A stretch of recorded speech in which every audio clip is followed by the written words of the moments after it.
स्वामी भगवान की जय जय जय। परम पूज्य प्रातः स्मरणीय संत शिरोमणि श्रवण कुल तिलक आचार्य भगवान श्री विद्यासागर जी महाराज की जय जय जय। परम पूज्य परंपराचार्य श्री समय सागर जी महाराज की जय जय जय। परम पूज्य गुणायतन प्रणेता प्रखर वक्ता भावना योग प्रवर्तक शंका समाधान प्रवर्तक गुरुवर श्री प्रमाण सागर जी महाराज की जय जय जय। परम पूज्य मुनिवर श्री संधान सागर जी महाराज की जय जय जय। समस्त मुनि संघ की जय जय जय। शंका समाधान के आज के इस सत्र में आप सभी का हार्दिक अभिनंदन।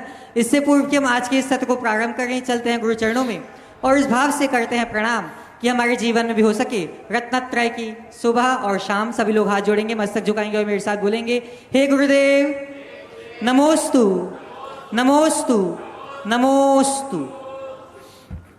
आज का यह सत्र प्रारंभ हो और हम सभी लोग अपनी शंकाओं का समाधान प्राप्त करें, उसके लिए चलते हैं परम पूज्य मुनिवर श्री संधान सागर जी महाराज के चरणों में और निवेदन करते हैं कि हे महाराज श्री, आपके माध्यम से गुरुमुख से समाधान की भागीरथी यहाँ प्रवाहित हो, जिसमें अवगाहित होकर हम सभी लोग शंकाओं के पिंड से मुक्त हो सके। नमोस्तु नमोस्तु नमोस्तु।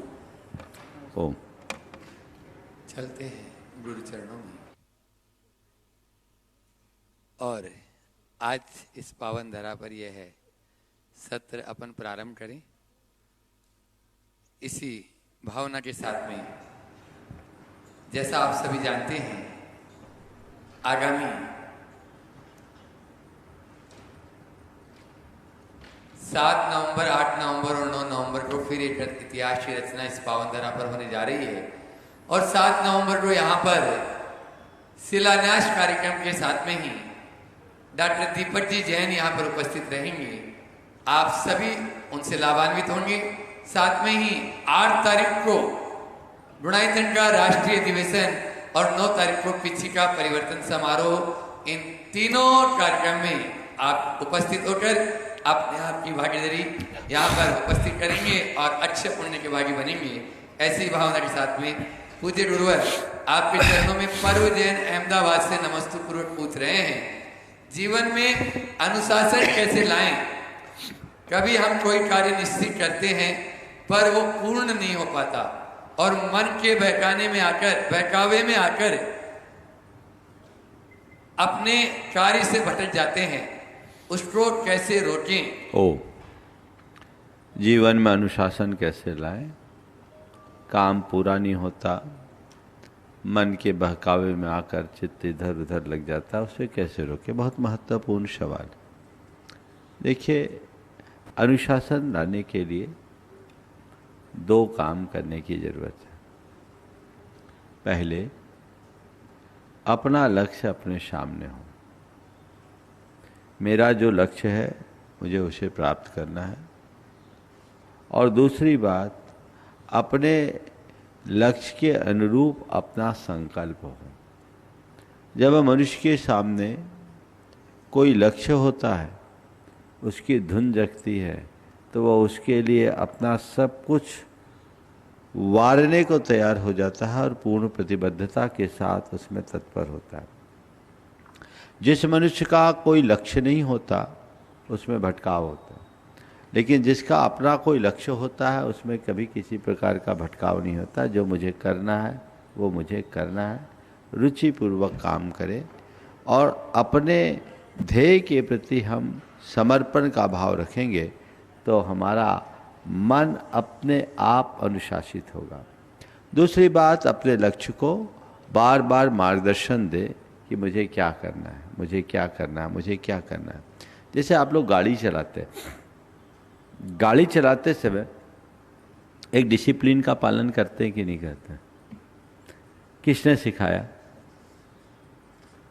ट्रैफिक के डिसिप्लिन को पालते हैं। क्यों? अगर हमने इस डिसिप्लिन का अनुपालन नहीं किया तो इससे हमें नुकसान हो सकता है। यह हमारे लक्ष्य में बाधा डाल सकता है।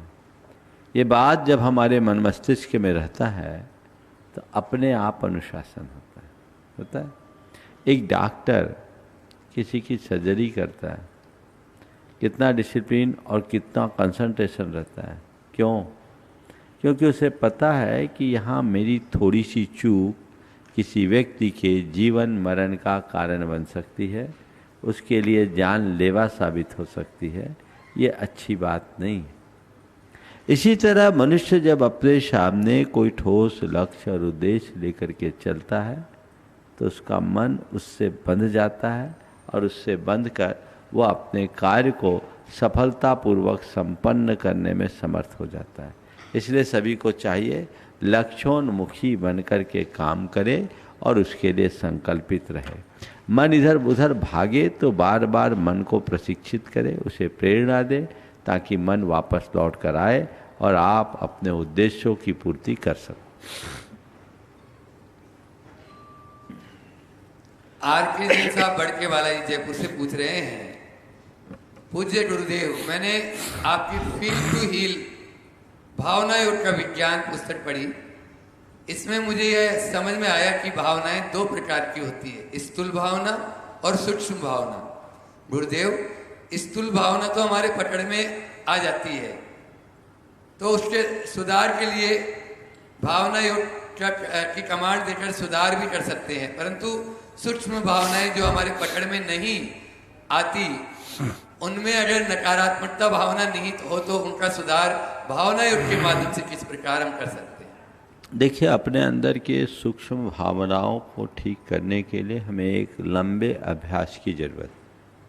प्रथम चरण में उसके लिए ऐसा करें कि आप अपने भावों का और भावों से उत्पन्न संवेदनाओं का निरीक्षण करें। अपनी आती जाती सांसों को देखें, देखने का अभ्यास करें और देखें कि किस समय कैसे भाव उभर रहे हैं और उस समय हमारे शरीर और अंतरंग में कहाँ कहाँ संवेदना जग रही। कुछ दिन इन भावनाओं को देखेंगे और जब जब वो नकारात्मक भावनाएं होगी आप उनको स्वीकारते जाएंगे तो धीरे धीरे आप पाएंगे कि आपकी अशुभ भावनाएं छीन होने लगी है और शुभ भावनाएं उद्घाटित हो रही। भाव संवेदन का समझने से जीवन में बड़ा बदलाव आता है।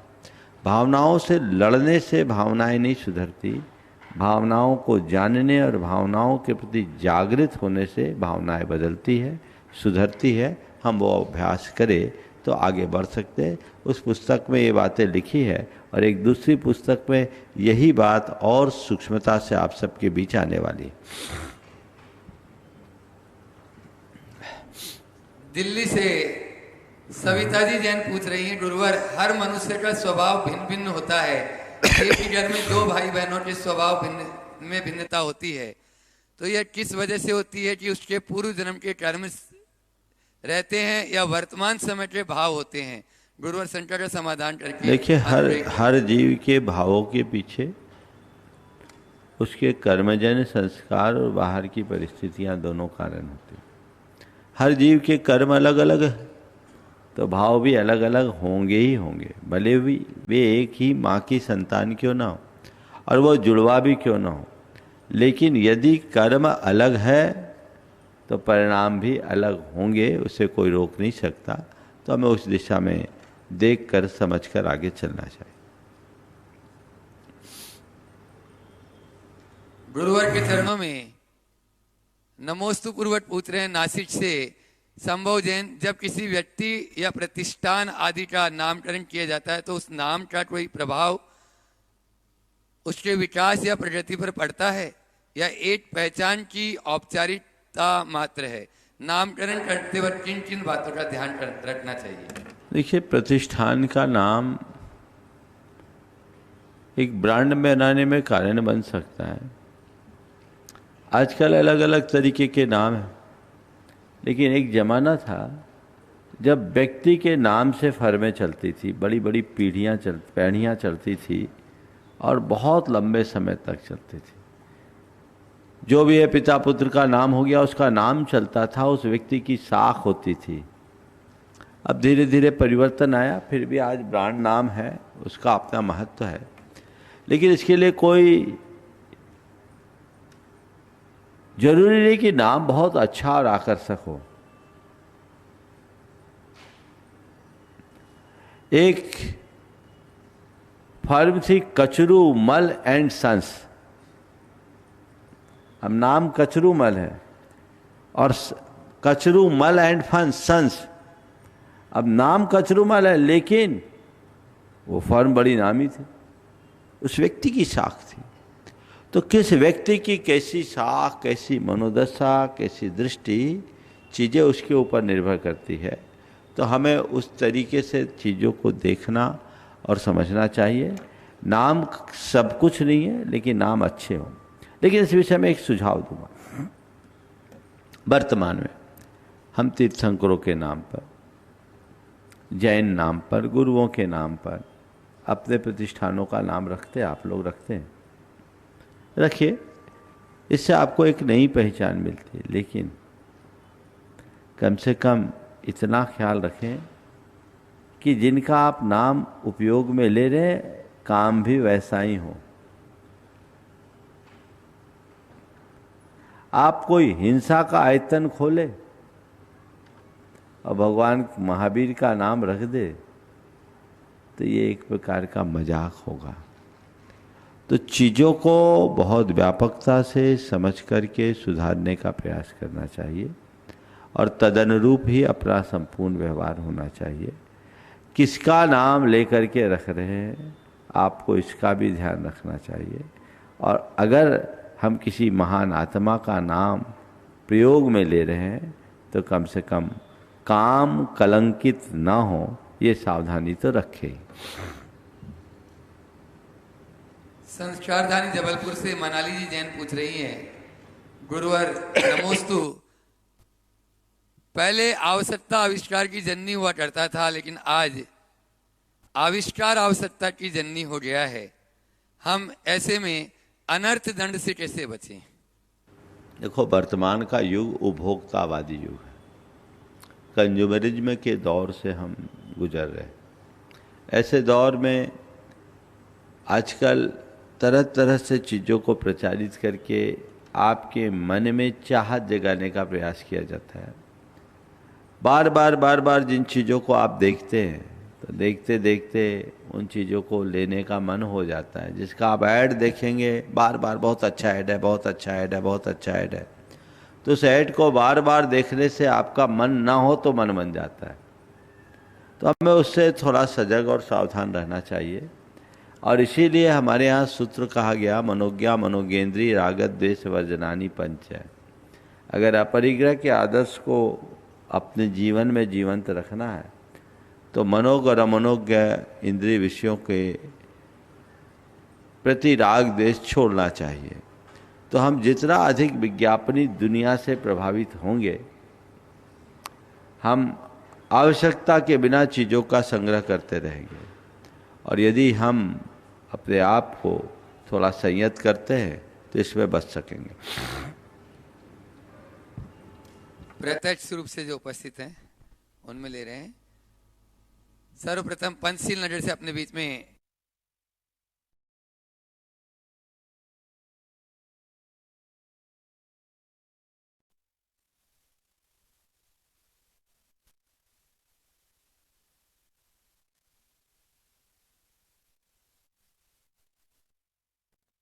स्वामी पूज्य श्री, आजकल पटाखों को लेकर जागरूकता बहुत हो गई है और बहुत लोग उसके अगेंस्ट भी हो गए हैं, परंतु अभी भी कुछ लोग हैं जो दूसरे मतों की एक्सक्यूज़ लेके ऐसा बोलते हैं कि जब उनके त्यौहार में जीव हिंसा होती है तो तब कोई उनके उस पर सवाल नहीं उठाता, और जब हम लोग अपनी त्यौहार को मनाना चाहते हैं तो लोगों को दिक्कत होती है। तो हम ऐसी मेंटालिटी को कैसे सुधार सकते हैं? सबसे पहली बात तो ये है कि फटाके को त्यौहार से जोड़ना ही बेवकूफ़ी। हम इनके उनके त्यौहार के लिए फटाका रोकने के लिए नहीं कहें। हम हिंसा और अहिंसा की बात करके फटाके को रोकने की बात करें। और हिंसा और प्रदूषण जहाँ भी हो हमें वहाँ रोकना चाहिए, न केवल त्योहारों में अपितु विवाह आदि समारोहों में भी इनसे बचना चाहिए। लोगों में ऐसी अलग जगह है कि आतिशबाजी आज क्षणिक रोशनी तो देती है और थोड़ी सी आवाज़ होती है, लेकिन उससे हमारे पर्यावरण पर बहुत विपरीत असर पड़ता है। हिंसा भी होती है। हम जिस पर्यावरण में रह रहे हैं उस पर्यावरण को संरक्षित रखना, सुरक्षित रखना हमारी जिम्मेदारी है।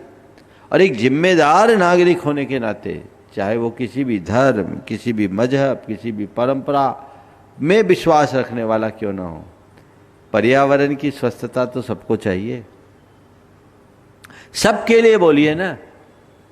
ये प्रतिक्रिया केवल इसलिए आती है कि दीपावली के टाइम में ज़्यादातर लोग आतिशबाजी का इस्तेमाल करते हैं, तो लोगों को दिवाली में ही, दिवाली के टाइम में आतिशबाजी का प्रयोग ना करे ये आदत। होली के टाइम में लोग रंग गुलाल का उपयोग करते हैं, तो लोगों के मन में होली के टाइम में ही अवेयरनेस आती है। हमें ये अवेयरनेस नियमित बनानी चाहिए और लोगों को पर्व त्यौहार के प्रति उत्साहित करना चाहिए, पर उनको अहिंसा के प्रति जागरूक करना चाहिए, पर्यावरण के प्रति जागरूक करके उत्साहित करना चाहिए। हम उनसे ये कहने की जगह कि फटाके न छोड़े, उसकी जगह हम ये कहें कि हम दिवाली ऐसे मनाएं, तो और ज़्यादा अच्छा होगा, तो बहुत अच्छा होगा। फिर आतिशबाजी आदि का प्रयोग, हमारे यहाँ तो दीपोत्सव का पर्व है, ये तो शोध का विषय है कि आतिशबाजी का प्रयोग कब से चालू हुआ, इसको सर्च करके देखा जाए। हाँ, मुगल काल से ही आया, मेरा अनुमान यही है, लेकिन इसको और ऑथेंटिक जानकारी ले ली जाए, कहीं न कहीं से आप लोग जुटाई लेंगे। तो ये आई है बाद में, हम पर छा गई, क्योंकि हमारा विश्वास कहता है कि आतिशबाजी जैसी चीज़ें हमारी संस्कृति के अनुकूल है ही नहीं, ये पीछे से आई हुई, जिसका हमने अंधानुकरण करना शुरू कर दिया। हम अपने लोगों के हृदय में सांस्कृतिक चेतना कर जगाएं, उनके हृदय में सांस्कृतिक बोध जागृत करें, ताकि वो चीज़ें जान सकें और समझ सकें कि हम आतिशबाजी आदि जो कर रहे हैं ये कितनी समझदारी की बात है, इसमें समझदारी है, नासमझी बच सके।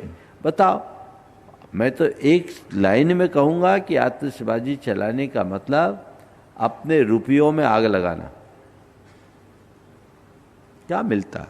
कुछ पल के लिए प्रदूषण, हिंसा और बर्बादी जिस कार्य में हो वो एक समझदार व्यक्ति के लिए उपयोगी नहीं है। खुशी मनाने के बहुत तरीके, पर इस तरह की चीज़ें, दीपावली सबके खुशियों का पर्व है, लेकिन उसी दीपावली में यदि किसी प्राणी का संहार आपके द्वारा होता है तो खुशियों में खलल डालेगा, वो कतई उचित नहीं होगा। इस पर हमें ध्यान देना चाहिए। पन्ना से अपने बीच में संदीप कुमार जी जैन और गुरुकुल के छात्र 6वीं क्लास के अमर सिंह जी जैन साथ में रहेंगे। अपना प्रश्न गुरु चरणों में करें। दोनों मुनिराजों के तैयार रहेंगे। दोनों मुनिराजों के चरणों में नमोस्तु नमोस्तु नमोस्तु। महाराज जी, मेरा प्रश्न है कि अगर मैं मंदिर गया, मैंने अपने बेटे, धर्मपत्नी और बच्चे को भी 100 रुपए दिए और मैंने नहीं डाले, तो क्या पुण्य मुझे मिलेगा कि नहीं मिलेगा? अगर आपने बच्चों को 100 रुपये दिए और उनने अगर रुपये गुल्लक में न डालकर कोई पाप में लगाया, गुल्लक में ही डाल रहे, सामने डाल रहे महाराज जी, तो उसका क्या पुण्य मुझे मिलेगा कि नहीं मिलेगा? अगर तुमने गुल्लक में डालने के लिए डाल दिया और उनने गुल्लक में डाला तो पुण्य का हिस्सा मिलेगा। अच्छा। और तुमने उनको रुपया दिया और उन्हें पाप में लगा दिया तो पाप के भी भागीदार मंदिर में ही दिए। मिलेगा। हाँ, आमर सिंह जी भी अपना प्रश्न कर रहे हैं और उसके बाद में सार्थक जैन 7वीं कक्षा के विद्यार्थी। दोनों मुनिराजों के चरणों में बारंबार नमोस्तु नमोस्तु नमोस्तु और छिल्लक जी को इच्छा में इच्छा में इच्छा में। महाराज जी, मेरा प्रश्न ये है कि धनतेरस में सिर्फ गोल्ड सिल्वर खरीदने से ही धन आता है क्या? इन कोई और चीज़ों से नहीं मना सकते धनतेरस? आज भारत में एक परंपरा रही, अलग अलग तिथियों में अलग तरीके से उत्सव मनाने की। दीपावली के 2 दिन पूर्व धनतेरस आता है और धनतेरस के दिन लोग स्वर्ण आदि आभूषण खरीदते हैं। इसके पीछे थोड़ा गहराई से विचार करने की ज़रूरत है। ये हमारे सांस्कृतिक समृद्धि का द्योतक है। स्वर्ण आदि सामग्री खरीद कर घर में लाना इस बात का प्रतीक था कि हमारे घर में समृद्धि और खुशहाली है। अब दीपावली आ रही है, दीपावली के पूर्व से ही हम अपने घर को की समृद्धि और खुशहाली के प्रतीक स्वरूप कुछ उत्तम द्रव्य घर में लाएं। तो सोना चांदी आदि लाते थे। जब हमारी संपन्नता थी तो लोग यही खरीदते थे। इससे घर की श्रीवृद्धि होती थी। श्रीवृद्धि इस अर्थ में कि एक नई चीज़ आपके घर में आई। पुराने ज़माने में लोग अच्छे कार्यों में अपना रुपया लगाते थे, बुरे कार्यों में रुपया नहीं लगाते थे। वो जितना कम कमाते थे ज़्यादा बचाते थे। आज ज़्यादा कमाते हैं, बचता तो कुछ है ही नहीं, सब खत्म हो जाता है। तो ये स्थिति है, तो इसलिए लोग लाते थे, त्यौहार बन गया। अब धीरे धीरे एक अवधारणा बना दी गई कि धनतेरस के दिन यदि तुम ये खरीदोगे तो तुम्हारा धन बढ़ेगा। तो पिछले 20 साल का रिकॉर्ड निकाल के देख लो, हर साल तो खरीदी तुमने की है, कुछ एक्स्ट्रा बढ़ा है क्या?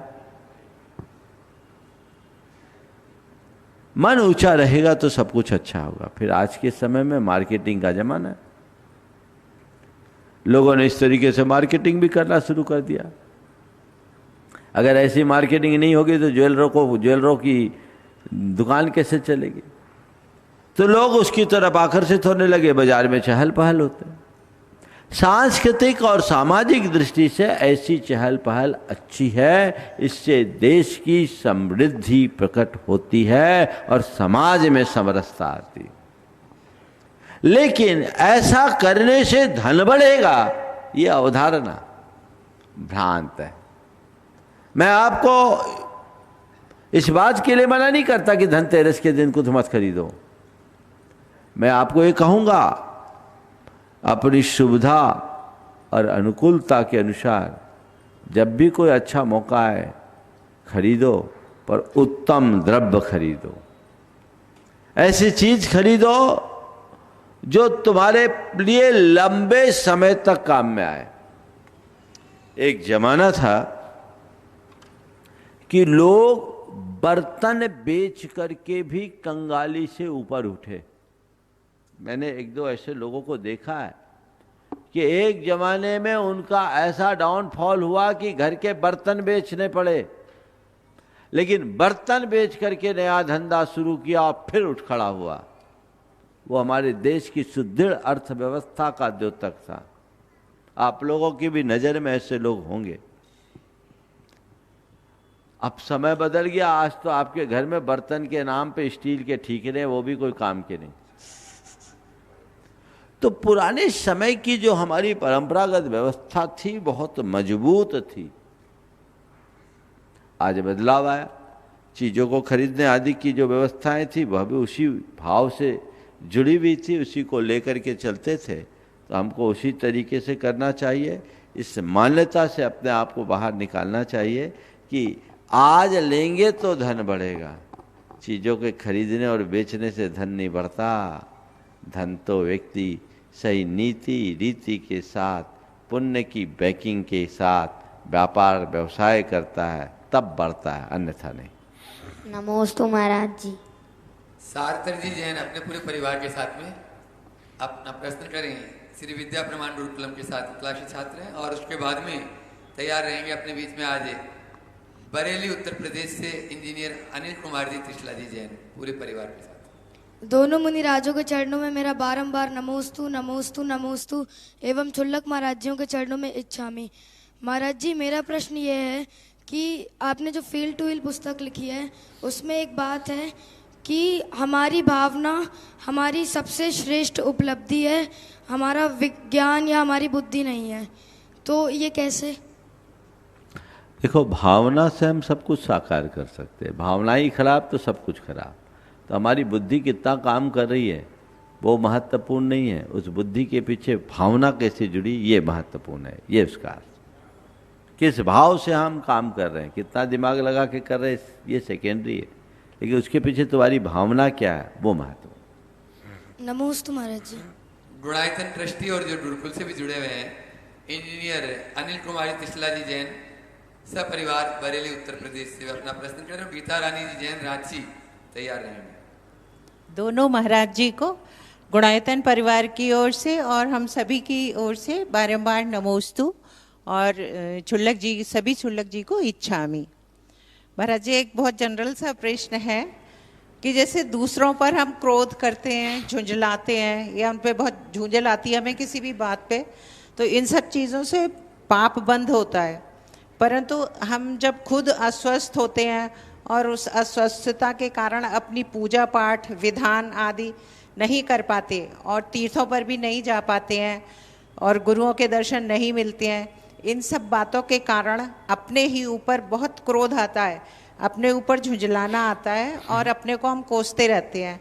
क्या इन सब से भी पाप का बंद होगा, अपने ऊपर झुंझलाना वगैरह? अगर आपके मन में दुख की अनुभूति है तो आप पाप का बंध कर रहे हैं। झुंझलाहट स्वयं पर हो या गैरों पर, झुंझलाहट मात्र से पाप है। तो झुंझलाइए मत, झुंझलाहट से बचिए। अगर बीमारी है और मन व्याकुल है तो आप अपने पाप को भोग रहे हैं। बीमारी है और मन व्याकुल है तो आप पाप को भोग रहे हैं, और बीमारी है और मन शांत है तो आप पाप को काट रहे हैं। आप तय कीजिए मुझे क्या करना है, पाप को भोगना है या पाप को काटना है। पाप को भोगने से पाप का भार बढ़ता है और पाप को काटने से पाप की जड़ उखड़ती है। हमें पाप को काटना सीखना है। ठीक है, मेरी बीमारी है, आज इस बीमारी के परिणाम स्वरूप मेरी सारी प्रक्रियाएं बिगड़ गई है। मैं अपनी शारीरिक क्रियाओं को ठीक तरीके से नहीं कर पा रहा और धार्मिक और पारिवारिक जिम्मेदारियों को ठीक तरीके, धार्मिक कर्तव्यों और पारिवारिक जिम्मेदारियों को ठीक तरीके से निभा नहीं पा रहा हूँ। ठीक है, मेरे कर्म का उदय है। लेटे लेटे भी समता से भगवान का नाम ले सकते हैं, चीज़ें ठीक होगी, सब ठीक हो जाएगा। ये समता आपके कर्म काटने में निमित्त बन जाएगी, तपस्या बन जाएगी। महाराज जी, ये समता कैसे लाए? बस एक ही बात गांठ में बांध लो, अब मुझे कर्म भोगना नहीं, कर्म काटना है, अपने आप आ जाएगी। नमोस्तु महाराज, नमोस्तु। गीता रानी जैन, रांची झारखंड। और तैयार रहेंगे समन्वय जी जैन, आधारशिला अवधपुरी। नमोस्तु महाराज जी, नमोस्तु नमोस्तु नमोस्तु। मेरा प्रश्न है कि जैन धर्म में धनतेरस का क्या महत्व है? 2 दिन पहले इसका उत्तर दे दिया है ना। भगवान महावीर, जैन धर्म में ऐसे धनतेरस की कोई कथा नहीं है। धन्वंतरी की कथा से जो जुड़ी हुई कथा है उसकी मान्यता जैन धर्म में नहीं है। लेकिन जैन धर्म के अनुसार धनतेरस के दिन भगवान महावीर ने अपनी अंतिम देशना दी थी और वे योग निरोध के लिए गए थे। वो ध्यान में गए, वो ध्यान तेरस थी, या उस दिन वह तेरस धन्य हो गई थी और लोगों ने धन्य को धन बना दिया और धनतेरस से जोड़ लिया। और दूसरा प्रश्न है मेरा, एक ही। नमस्ते। समन्वय जी जैन, आधारशिला, अपना प्रश्न गुरु चरणों में करें और उसके बाद में अजीत जी जैन तैयार रहेंगे। दुई मुनि राजों के चरणों में नमोस्तु, सभी छुल्लक जी को इच्छामि। महर्षि, अवसर और एहसास दोनों एक साथ नहीं आते। जब अवसर रहता है तो हमें एहसास नहीं होता, और जब एहसास हो जाता है तो अवसर हाथ से निकल चुका होता है। विद्यार्थी जीवन में जब हमारे पास समय रहता है तब हम लापरवाह रहते हैं, और जैसे ही समय निकल जाता है हमें उसका रिग्रेट होता है। धीरे धीरे पिछला काम बढ़ता जाता है और बैकलॉग का फॉर्मेशन हो जाता है। इस आदत को कैसे बदला जा सके? और थोड़े समय बाद हम पढ़ाई तो अच्छे से शुरू करते हैं, लेकिन कुछ ही दिनों बाद मन बहाने ढूंढने लगता है, जैसे कल से पढ़ेंगे, अभी मूड नहीं है। इस आदत को कैसे बदला जा सकता है ताकि समय हाथ से ना निकले और हम कंसिस्टेंसी मेंटेन कर पाएँ? बहुत अच्छा सवाल किया है तुमने, और ये तुम्हारी समस्या नहीं, तुम्हारे जैसे ज़्यादातर विद्यार्थियों की। देखिए, इसके साथ सबसे पहला काम, हमने अतीत में जो एहसास किया है, अनुभव किया है, उससे कुछ सीख ले। थोड़ा फ्लैशबैक में जाए, कब कब मैंने अच्छे अवसर को खोया और उसका क्या परिणाम होगा उसे सामने ले, और उससे कुछ नसीहत ले कि नहीं, ये मैंने खो दिया, अब मुझे अवसर नहीं खोना। मन ही मन ऐसा संकल्प सामने रखे तो हम आगे आने वाले अवसरों को बहुत सजिंदगी से निभा पाएंगे, जी पाएंगे, उसका लाभ उठा पाएंगे। दूसरी बात, अपने लक्ष्य के प्रति समर्पित रहे। जब मनुष्य के सामने उसका ठोस लक्ष्य होता है तो फिर वो चूकता नहीं। मैं तुमसे एक पूछना चाहता हूँ सवाल। कहीं जाना हो, टिकट कटाई हो, मुश्किल से टिकट मिली हो, ट्रेन पे टाइम पे पहुँचते हो? जी। क्यों? ऋषि फिर वो मौका ट्रेन छूट जाएगी। छूट जाएगी, कल पकड़ लेंगे ट्रेन, तो कल भी जाएगी। अभी के लिए मेन प्रायोरिटी तो ट्रेन पकड़ना ही रहेगी। कोई अर्जेंट मीटिंग हो, उस मीटिंग को टालते हो? नहीं। अच्छी इंपॉर्टेंट मीटिंग हो, मीटिंग को टालते हो? नहीं। क्यों? उसका मतलब फिर वो बाद में नहीं हो सकती है, तो उसका इम्पोर्टेंस हमारे सामने। इसी तरह अपने पढ़ाई की इम्पोर्टेंस को समझो, अपने लक्ष्य के इम्पोर्टेंस को समझो, तो अपने आप तुम्हारी रुचि जगेगी। तुम्हें इस बात का पता है कि ट्रेन छूट जाने के बाद दोबारा ट्रेन नहीं मिलेगी। बस तुम्हें यह देखना चाहिए कि आज का दिन निकल जाएगा तो कल लौट के नहीं आएगा, इसलिए आज का उपयोग मुझे आज ही करना है, ये भाव मन में जगा। ट्रेन तो दूसरे दिन मिल सकती है, लेकिन दिन लौट के नहीं आ सकता। जैसे हम कोई इंपॉर्टेंट मीटिंग के प्रति सचेत रहते हैं, वैसे ही अपने काम को इंपॉर्टेंट देना शुरू करें, उसका महत्व समझे, उसका मूल्यांकन करना सीखे। जो तुमने बताया वो उन्हीं बच्चों के साथ ज़्यादा होता है जिनका कोई ठोस लक्ष्य नहीं होता, या जिनके लिए पढ़ाई बहुत महत्वपूर्ण नहीं होती। केवल ये सोचते चलो ठीक है, एवरेज मार्क्स से पास हो जाएंगे, काम खत्म हो। तो एवरेज मार्क्स से पास होना अगर तुम्हारा लक्ष्य है तो तुम कम पढ़ करके भी आराम से निकाल सकते हो पेपर, और निकाल ही लेते हो। लेकिन यदि मुझे कुछ अर्जित करना है और एक अपनी अलग पहचान बनानी है तो उसके लिए तुम्हें मेहनत करनी पड़ती है। मैं एक दिन लेट होऊंगा तो पिछड़ जाऊंगा, तो व्यक्ति संभलता है। समझ गए? तो अपने सामने अपना लक्ष्य और अतीत के अनुभव से सीख दोनों साथ में रखो तो इस समस्या का हल निकलेगा। और अगला प्रश्न कर रहे हैं सौरभ जी जैन, रुचि जैन, अहमदाबाद सागर, संस्कृता जैन। वे अपना प्रश्न गुरु चरणों में करें और उसके बाद में तैयार रहेंगे चित्रा सुहास बोर्ड से, सोनागिर मंदिर। दोनों महाराजियों को मेरा बारंबार नमोस्तु नमोस्तु नमोस्तु। और एक शामी महाराज छुल्लक महाराज जी को मेरा क्षामी। महाराज जी, हम बच्चों को ऐसा क्या करना चाहिए जिससे जैन धर्म आगे बढ़े? बच्चों को क्या करना चाहिए जिससे जैन धर्म आगे बढ़े? बच्चों को खुद में जैन धर्म अच्छे से आत्मसात करने की कोशिश करनी चाहिए। जैन धर्म के बारे में अधिक से अधिक जानकारी जुटानी चाहिए और जैन धर्म के अनुरूप अपना आचरण बनाना चाहिए। और अपना आचरण ऐसा बनाओ कि तुम्हें देखकर दूसरे लोग भी प्रेरित हो। समझ गए? तो तब तुम जैन धर्म को आगे बढ़ाने में समर्थ हो सकोगे। महाराज जी नमोस्तु। मेरा प्रश्न ये है कि जैसे जैन धर्म है और हम जैन धर्म के अनुसार बोलते हैं कि सभी दिशाओं में भगवान हैं, नमोस्तु करते हैं, तो वास्तु का क्या महत्व है इसमें?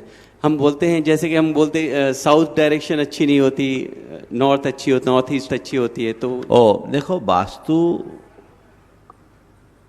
बहुत कुछ है पर वास्तु ही सब कुछ नहीं है। पहली बात तो ये, वास्तु को मानो पर वास्तु का हवा मत मानो। समझ गए? लेकर के चलो। और ये जो वास्तु का पलवग्राही ज्ञान है बहुत खतरनाक है। ये दिशा अच्छी, ये दिशा अच्छी नहीं। सब दिशाओं में दुकानें चलती, सब दिशाओं में लोग रह रहे। समझ गए? मेट्रो सिटीज में तो फिर दक्षिण मुखी कोई धंधा ही नहीं चलना चाहिए। लेकिन तुम देखोगे तो, इसलिए वास्तु का जिन्हें गहराई से ज्ञान हो उन्हीं से परामर्श लो। नमोस्तु महाराज। अगला प्रश्न कर रहे हैं सोनागिरी मंदिर से अपने बीच में चित्रा सुहास बोर्ड से। वे अपना प्रश्न करें पूरे परिवार के साथ में, और उसके बाद में सुरेंद्र सपना जी नासिक के सुपुत्र भव्य जैन कानपुर IIT अपने बीच में है, प्रश्न करें।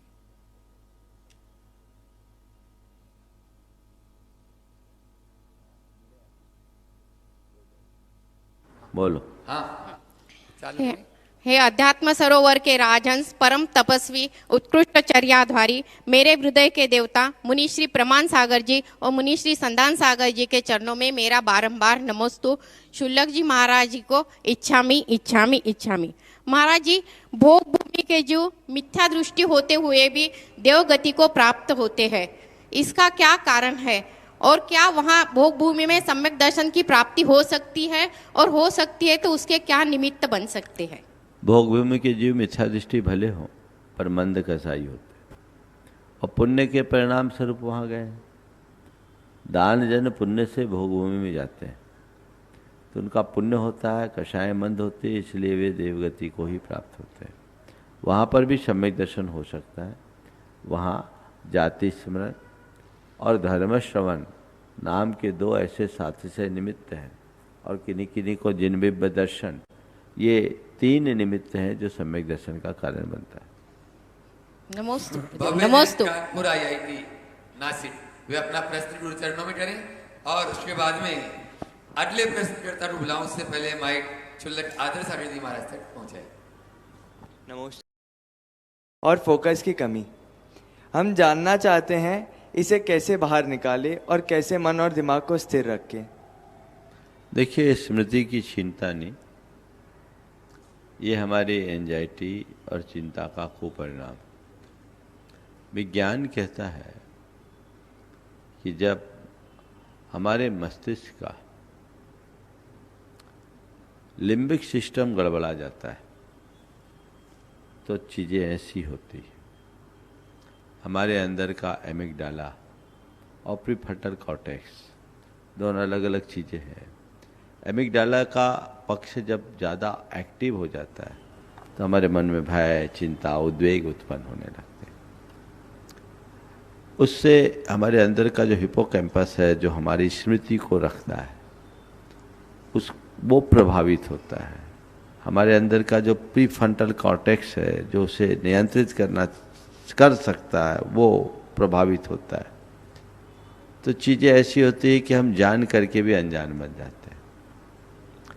तो इन सब से बचने का उपाय है भावना योग। नियमित भावना योग करो, अपने आत्मविश्वास को मजबूत बनाओ।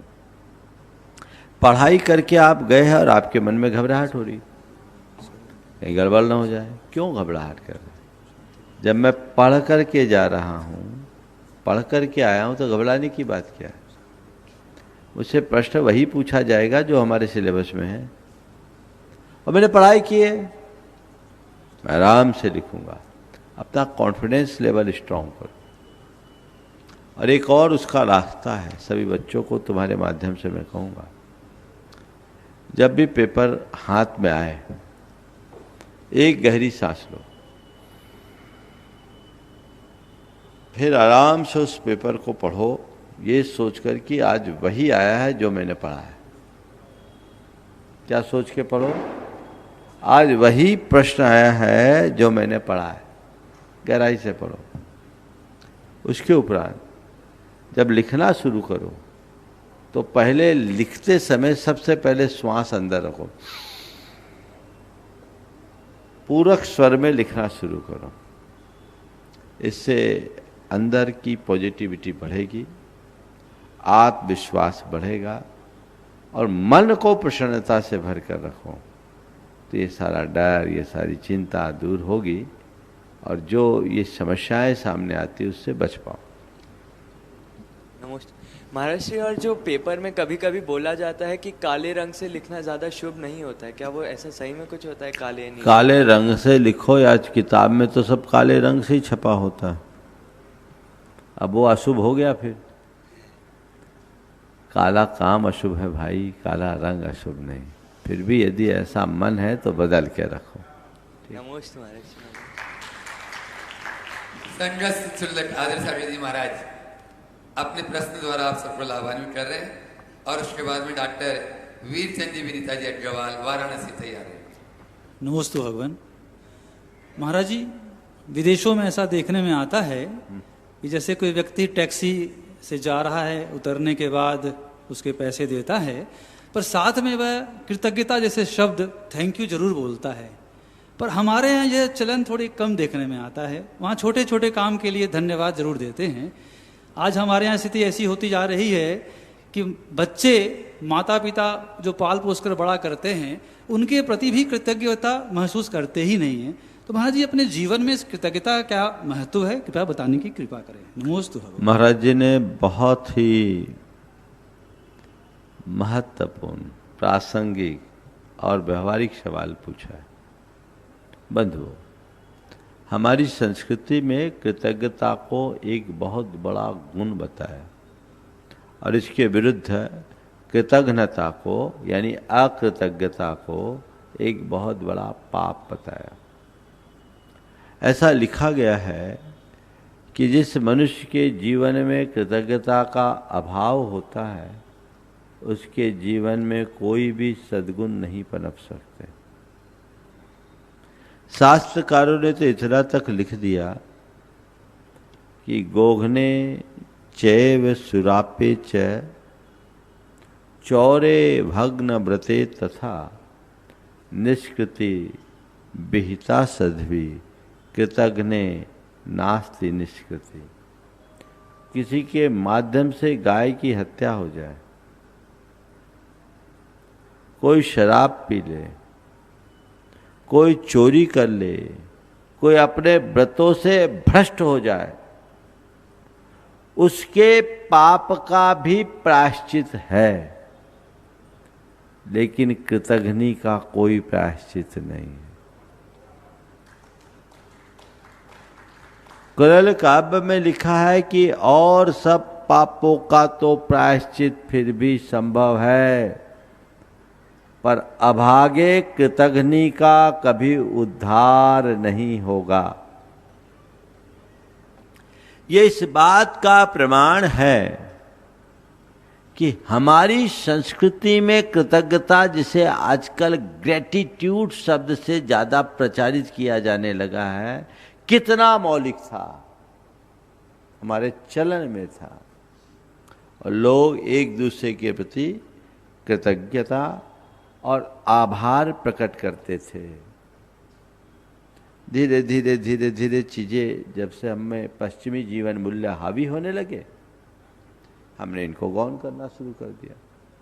लेकिन पश्चिम के लोगों ने हमारी ही बातों को पढ़कर लिखकर नए तरीके से इन सब चीज़ों को प्रचारित करना शुरू किया। Forgiveness, thank giving, gratitude, mindfulness के नाम पर ये सब चीज़ें प्रचारित करने लगे। तो उनको इस चीज़ का एहसास हुआ और वो अपने जीवन व्यवहार में लाना शुरू कर दिए और हम अपने जीवन व्यवहार से इन सब चीज़ों को भुलाना शुरू कर दिए। तो आज वहाँ वो चीज़ें देखने को मिलती, यहाँ लोग उसको भुला रहे, जबकि हमारी चीज़ है, ये हमारे जीवन में होनी चाहिए, हमारे नित्य के अभ्यास में होना चाहिए। इसमें किसी भी प्रकार की कोताही या कमी नहीं होनी चाहिए।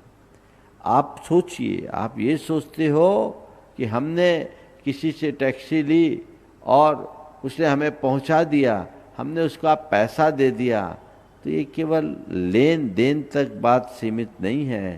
काश अगर उसने थोड़ी गाड़ी चलाने में चूक कर दी होती तो क्या आप पहुंच पाते? बोलो। तो उसके लिए आभार प्रकट करना चाहिए और आभार प्रकट करने से, धन्यवाद देने से हमारा अहंकार गलता और आत्मीयता बढ़ती है। यह अभ्यास परिवार में आना चाहिए। मेरे कहने के बाद कुछ लोगों ने अपने परिवारों में ऐसा अभ्यास किया। एक सज्जन एक महानगर में रहते थे और उन्होंने बताया कि महाराज जी, आपके कहने के बाद मेरी धर्मपत्नी एक दिन गई, टैक्सी से गई और टैक्सी से जब लौट करके आई तो ड्राइवर को धन्यवाद कहा। वो ड्राइवर एक सरदार जी थे। उनके आंखों में आंसू आ गया।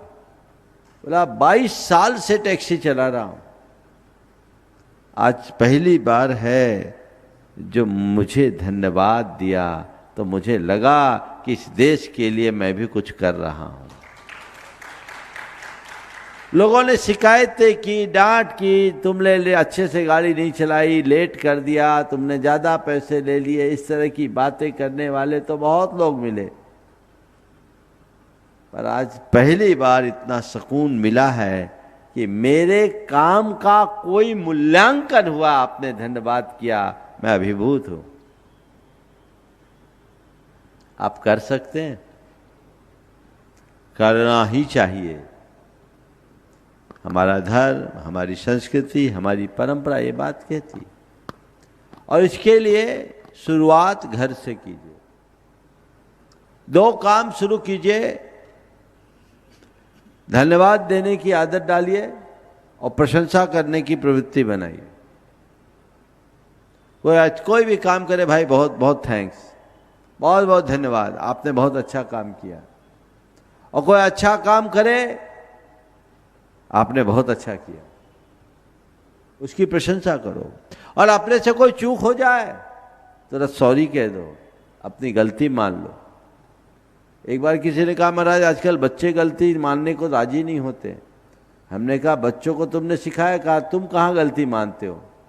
जब बड़े अपनी गलती मानना शुरू कर दे तो बच्चे भी अपनी गलती मानना शुरू कर देते हैं। देखो बच्ची ताली बजा रही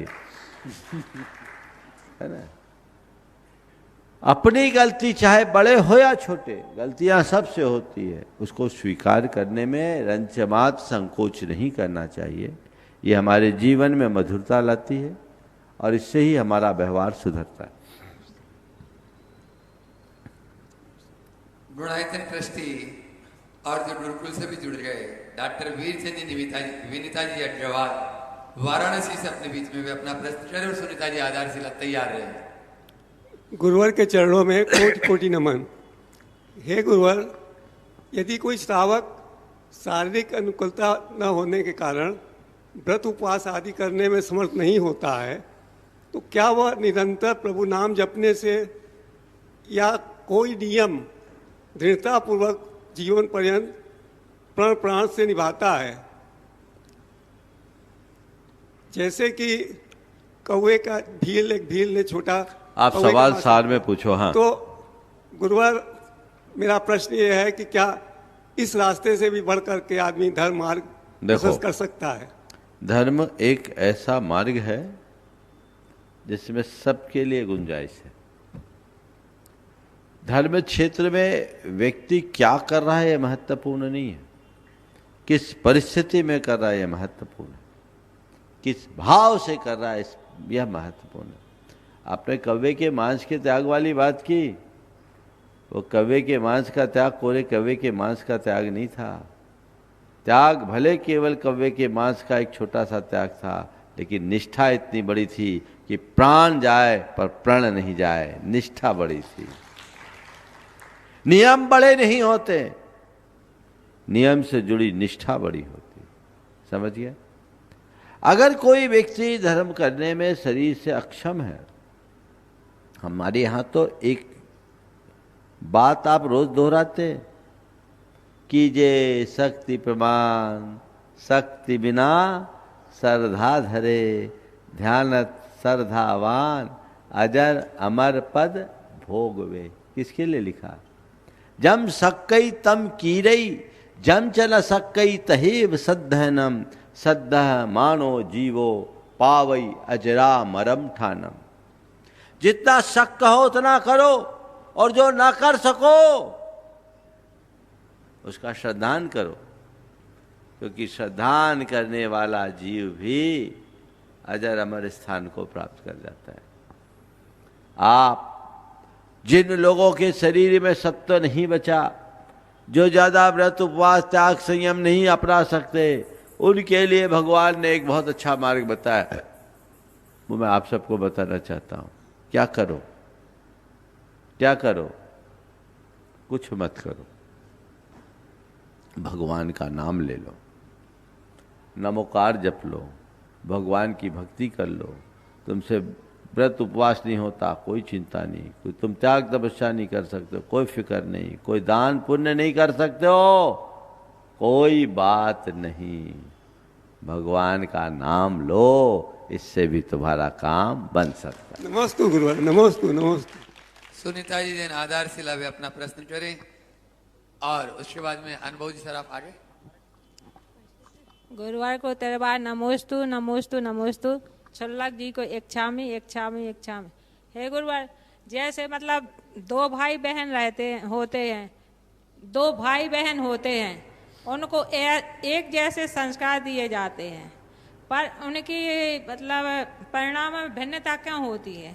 दोनों के अपने अपने कर्म है, इसलिए भिन्नता होती है। कोई जरूरी नहीं कि एक माँ के जाए दोनों बच्चे एक बराबर हो। मैं एक ऐसे भी परिवार को जानता हूँ जिसमें एक भाई मुनि, एक भाई आरिका, एक बहन आरिका और दो भाई ऐसे जिनका जिला बदल भी हो गया। अब क्या करोगे? तो ये तो विचित्रता है। हर जीव के अपने अपने परिणाम होते हैं, अपने अपने कर्म होते हैं, उसी के अनुरूप परिणमन होता रहता है ना। ओ नमोस्तु गुरुवार, नमोस्तु। हाँ बोलो। हाँ ओ मधु, आज मुझे एक जानकारी मिली।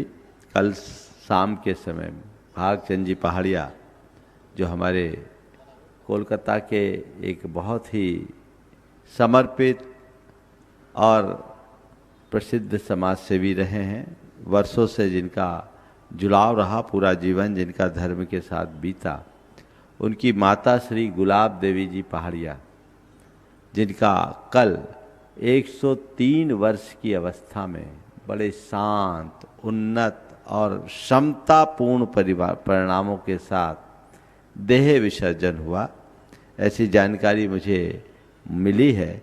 मैं ऐसे मौके पर गुलाब भागचंद जी और उनके पूरे परिवार, उनके दोनों भाई संजय पहाड़िया और राज, जो भाई है, दूसरे भाई का नाम मैं भूल रहा हूँ, इन तीनों भाइयों को और उनके संपूर्ण परिवार को आशीर्वाद देता हूँ। उनकी माता जी ने दीर्घ आयु पाकर अपना जीवन बहुत अच्छे से पूरे परिवार को धर्म से उत्प्रेरित करके बिताया। निश्चित किसी के खोने का कष्ट तो सबको होता है, लेकिन हम सब तो तत्व ज्ञान का आश्रय लेकर के चलने वाले हैं।